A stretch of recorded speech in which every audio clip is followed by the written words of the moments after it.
In this video, we are going to learn what is blockchain in Urdu. सबसे पहले मैं एक एग्जांपल दूंगा और फिर हम उस एग्जांपल से रिलेट करके ब्लॉकचेन को एक नॉन टेक्निकल लैंग्वेज में समझेंगे, जो कि एक अनपढ़ आदमी या एक लेमैन आदमी उसको अच्छे से समझ पाएगा। मिसाल के तौर पे एक शादी हाल है, आप उसको अटेंड करने के लिए जाते हैं। आपको उस शादी हाल का इनविटेशन मिला हुआ है। आप जैसे ही जाते हैं, उस शादी हाल के बाहर एक सिक्योरिटी गार्ड खड़ा होता है। वो आपसे पूछता है, हाँ भाई आप कौन हैं। आप उसको अपना इनविटेशन दिखाते हैं, वो देखता है और उसके पास एक रजिस्टर होता है। वो उस रजिस्टर पे चेक करता है कि ये फ़लाना बंदा है जिसको वाकई में इनवाइट किया गया था। वो आपको अलाउ करता है, आप अंदर चले जाते हैं। बैंकिंग सिस्टम में या फाइनेंशियल सिस्टम में वो जो रजिस्टर है उसको हम कहते हैं लेजर। अब क्या है कि ये एक एग्जांपल है और हम ब्लॉकचेन टेक्नोलॉजी को इस एग्जांपल से समझेंगे।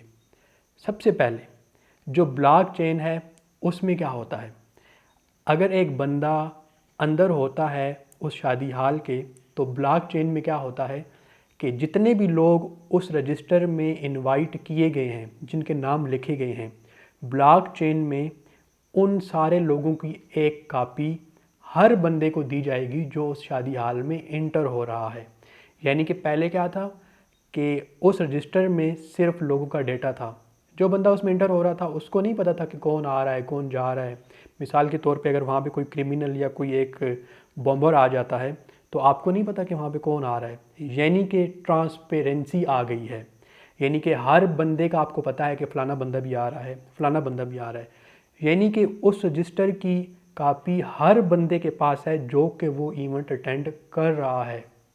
यानी कि अब आप वहाँ पे एक लेमैन नहीं है, बल्कि आपको हर बंदे के बारे में पता है कि इतने लोग आ रहे हैं, फ़लाना बंदा फ़लानी जगह से है, फ़लाने बंदे का ये रिकॉर्ड है। इसमें एक टर्म ये भी आती है कि जो प्राइवेसी है उसको हम रिवील कर रहे हैं, लेकिन आगे जाके हम समझेंगे कि इसमें प्राइवेसी रखने के लिए हम एक कोड यूज़ करते हैं। यानी कि आपका एक पब्लिक एड्रेस होता है, एक प्राइवेट एड्रेस होता है, तो वहाँ पे आप अपना पब्लिक एड्रेस शो करते हैं।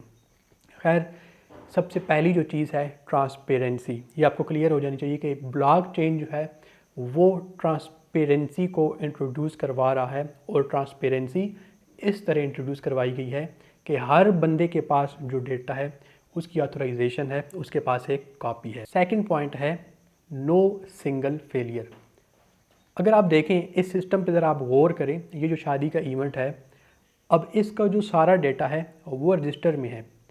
अगर कोई बंदा रजिस्टर को अटैक करता है या कोई बंदा सिक्योरिटी गार्ड से डील करवाता है और उसको कहता है कि यार ये 500 लो और मेरा भी नाम इंटर करो, और वहाँ पे इंटर हो जाता है, तो इस बात के चांसेस हैं। यानी कि वहाँ पे करप्शन भी हो सकती है, हैकिंग भी हो सकती है। ये भी हो सकता है कि वो रजिस्टर ही बदल दिया जाए, ये भी हो सकता है कि वो रजिस्टर चोरी हो जाए, या फिर सर्वर भी फेल हो सकता है। यानी कि इस सिस्टम में फेलियर के बहुत ज़्यादा चांसेस हैं, क्योंकि हमारे पास एक स्प्रेडशीट है, एक रजिस्टर है, एक लेजर है। अब ब्लॉकचेन ने क्या किया कि उस लेजर को हटा के उसकी कॉपी हर एक जो बंदा इवेंट अटेंड करने जा रहा है उसको दे दी। अब ये इम्पॉसिबल है कि जो बंदा इंटर हो रहा है वो उस रजिस्टर में भी एंट्री करवाए और जितने बंदे भी वहाँ जा रहे हैं उन सब के पास भी एंट्री करवाए, क्योंकि जब वो एंट्री करवाएगा तो उसकी रियल टाइम ट्रैकिंग होगी। यानी कि जिन लोगों के पास उसकी कॉपी है उसमें भी एंट्री हो जाएगी और वो देख लेंगे कि यार ये कौन आ रहा है, इसको तो हम जानते ही नहीं है।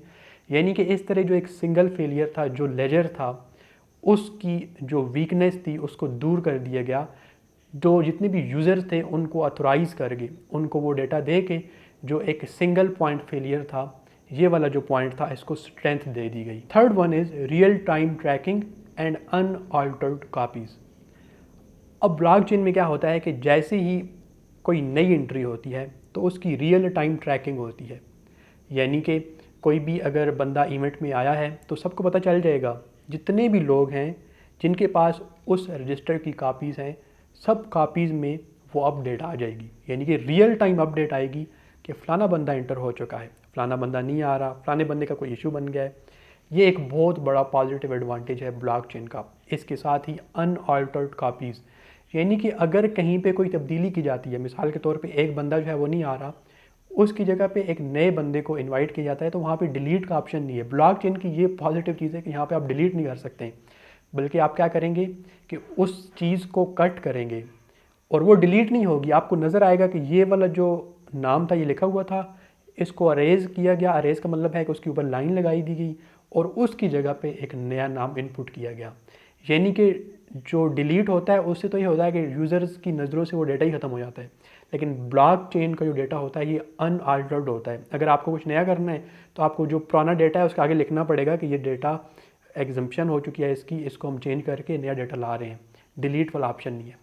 तो ये बहुत पॉजिटिव चीज़ है ब्लॉकचेन की, यानी कि जो भी चीज़ें होंगी, जो भी चेंजेस होंगी वो रियल टाइम होंगी और अनअल्टर्ड होंगी। यानी कि ये जो इवेंट था, ये जो शादी थी, अगर आप इसको देखें तो इसके पास, अगर हमारे पास ब्लॉकचेन ना होता तो इसके बहुत सारे वीक पॉइंट्स थे। यानी कि हमारे पास एक लेजर था, लोगों को ये भी नहीं पता था कि कौन आ रहा है कौन जा रहा है। आपको ये नहीं पता कि उस इवेंट में और कितने लोग इनवाइटेड हैं। आपके पास रियल टाइम ट्रैकिंग नहीं आ रही है। उस डेटा में सिक्योरिटी के इश्यूज़ हैं, यानी कि बहुत सारे इश्यूज़ हैं। और सबसे बढ़ के अगर एक बंदा जो आपको नुकसान पहुंचाना चाहता है वो गार्ड को कुछ ले दे के उस लेजर में कोई एंट्री करवा देता है अपनी, और वो आ जाता है वहाँ पे, तो आप उसको कंट्रोल नहीं कर सकते हैं। लेकिन ब्लॉकचेन ने इस सारे सिस्टम को हल कर दिया विद लॉट ऑफ एप्लीकेशंस। और सबसे जो बेस्ट पॉइंट था वो ये था कि उसने यूज़र्स को एम्पावर कर दिया। एक जो सिंगल नोड होता है ब्लॉकचेन में, जो एक सिंगल कंप्यूटर होता है, उसके पास अथॉरिटी आ गई कि वो हर एक बंदे को देख सकेगा, रियल टाइम ट्रैकिंग को देख सकेगा, उसको पता होगा कि कौन आ रहा है कौन जा रहा है। And with the help of hash codes हर बंदे को एक पब्लिक और प्राइवेट की दी गई, यानी कि हर बंदा जो है वो अपना एक फेक नेम वहाँ पे दिखा सकता है। खैर, इस सिस्टम के जहाँ पे फ़ायदे बहुत ज़्यादा हैं, उसके साथ ही इस सिस्टम को डिप्लॉय करने के लिए बहुत ज़्यादा चैलेंजेस हैं। मिसाल के तौर पे अगर गवर्नमेंट इसको डिप्लॉय करना चाहती है तो सबसे पहले गवर्नमेंट को ये देखना होगा कि वो अपनी गवर्नेंस कैसे रखी है। अब गवर्नमेंट का मतलब ही गवर्नेंस है कि हम चीज़ों को कंट्रोल कैसे करें। तो गवर्नमेंट्स इस चीज़ में बहुत ज़्यादा इन्वॉल्व हैं। वो सोच रही हैं कि यार ये सिस्टम तो बड़ा अच्छा है, लेकिन इसको अब जो है डिप्लॉय कैसे किया जाए अपनी कंट्रीज़ में। दुबई और कई सारे जो कंट्रीज़ हैं वो बहुत सारे प्रोफेशनल्स को बुला के उनसे मशवरे ले रहे हैं कि कैसे हम ब्लॉकचेन को अपने सिस्टम्स में इनकॉर्पोरेट कर सकते हैं। बहुत सारे चैलेंजेस हैं। इसके साथ ही हमें देखना होगा कि जो भी नई टेक्नोलॉजी आती है उसमें शुरू में बहुत सारे मसाइल होते हैं। खैर, विद टाइम उन मसाइल के हल की तरफ जाया जाता है, उनको सोचा जाता है, ये सोचा जाता है कि यार जो इसमें मसले आ रहे हैं इसको हल कैसे किया जाए।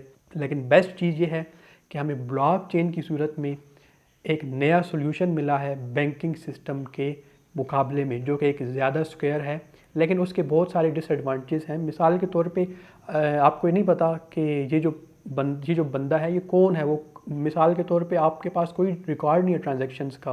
क्रिमिनल एक्टिविटीज़ जो हैं, लोग अपने बड़े बड़े फंड्स जो हैं वो ब्लॉकचेन की सूरत में सेव कर सकते हैं, ट्रांसफ़र कर सकते हैं।